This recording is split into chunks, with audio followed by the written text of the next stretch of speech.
So, you're new to Quake Champions, and you've received a few major ass whoopings. Quake is one of the hardest shooters ever made, despite its simplicity. Today, let's take a look at why it's important to stick with it, and how to practice the fundamentals which are so different than any other modern game out there.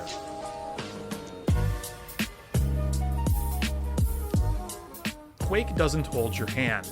Quake, for the most part, doesn't offer you an I win button. Quake asks you to learn the minutia of mechanics it never really explains to you, and it expects you to learn entirely unintuitive movement mechanics that you have to watch YouTube videos to even know exist. Despite being free to play, despite trying to attract new players, Quake Champions fails hard at telling its players what truly matters, so they're forced to venture forth into the arena, guns flailing, while seasoned veterans run circles around them, literally. But truth be told, all of that is fine. It's par for the course if you choose to stick with Quake. It's just what Quake is. It's the definition of the phrase trial by fire. Everyone goes through this phase, but if you stick it out, if you hunker down for a few months and accept that you're worse than most other players and you have to relearn the fundamentals you think you know from scratch, you're going to blossom into a true Quake player faster than you might think. So how do you get from there to here? Today, I've got a number of tips for you that's going to break down the fundamentals of what's most important to learn as a brand new Quake player. First up, you've got to start practicing the concept of map control. Major items, weapons, even small items like ammo boxes or health pickups all spawn at specific rates in specific locations on the map. Knowing where these items are located and then controlling them is crucial to your success in the arena. For example, Mega Health and Heavy Armor spawn 30 seconds after being picked up. So if you're ever in a situation where you grab one, look at the clock at the top of your screen and note the time. Add 30 seconds to it, and then leave that area promptly. You want to remember that time that you just figured out in your head because that's when the item is going to respawn. You're going to try to come back to that area just before that timer counts to that time and get your item, essentially. During this free window of time that you have, start traversing the rest of the map. Go take some pot shots with a railgun. Start working on the enemy team, but don't commit too hard. Maybe go grab some weapons that you're missing. Maybe go grab an armor shield somewhere. Just get something. Go do something else with your time without committing too hard on fighting enemies, without taking too big of a risk if you can avoid it. When there's between 5 and 10 seconds left for your major item to respawn, start heading back there and get yourself in position to grab it the moment that it respawns. If there's an enemy there, chances are you'll have better weapons and a higher life total than them, so you can hard commit to a fight and force a victory more times than not. If there isn't an enemy there, then congratulations. You've successfully cycled an item and have pretty much dominating control over that part of the map for the next short period of time.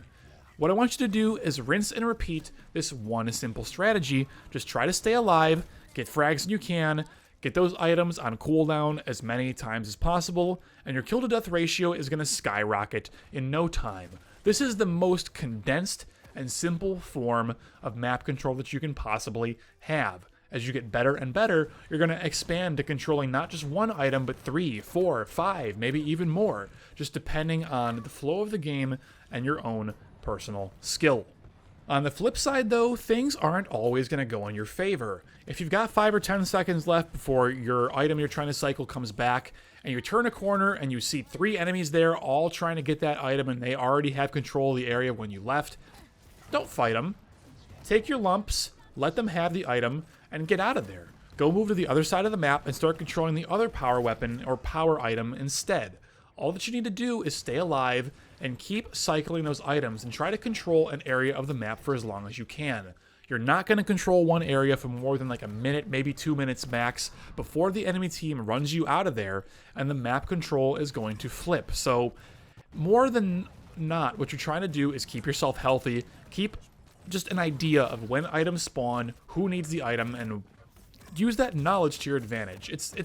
This is where you start getting more and more advanced. This is where you start learning more and more. But as a new player, all I want you to focus on is pick Mega Health, and you sit on that Mega Health, and you try to make sure that you're cycling it as often as you possibly can. prevent the enemy team from getting there, but if you start getting overrun, don't be afraid to give it up. It's okay to give it up. It's more important that you don't die, that you hard commit on fights that you can't possibly win, and then not only are they going to kill you and get more score, but they're still going to get that item anyways. You might as well just cut your losses and let them have it. So you'll learn with time, the more that you play, when you can take those risks and when you can't. But again, main thing to focus on, cycle one major item as much as you can and build from there as a player. Moving on to our second point here, it's important to always be aware of your health stack as well. It's important to always be looking to stack your health as high as you possibly can. Health bubbles, blood pools, shields, armor shards, major items, whatever. Keep that health as high as you can and don't leave home without a full stack. If you're playing team deathmatch and you're weak, find a teammate and go sit behind them. If you're not healthy enough to risk getting kills, the best thing you can do for your team is to stop dying. Don't feed. Take 30 seconds to replenish your health, and you'll be doing your team a much bigger service than dying constantly, always being behind on map control and on weapons. Think about it this way. If you spend 20 seconds of not playing the game and not shooting things to go and heal, and maybe get some ammo, whatever, that's about equivalent to if you died and then you come back with no items and then you have to go around and pick those items up again before you start fighting. You're going to spend less time just getting heals and being passive for a little bit than if you died and had to start all over again. It's better to try to die as little as possible. I mean, sometimes, yeah, you're going to die. Sometimes you're going to get blindsided. Sometimes you're going to try to hard commit to a fight. You're going to miss a shot. You're going to lose. I mean, that stuff happens, right? But in your general play, all you want to do is try to limit your number of deaths as much as possible before you start chasing kills. Those are going to come later. Those skills are going to come with time. What I want you to do as a new player, focus on not dying, focus on your map control, focus on keeping your health stacked high, and you're going to win those incidental fights more often than not. That's going to be your baseline for starting to get good and taking those risks later. Third, it's important that you play a champion that's versatile while learning to play the game. My recommendations would be Ranger and Scalebearer, the two free champions, as well as Galena. These champions are important because their abilities can be used offensively, defensively, and as regular old utilities while having relatively short cooldowns.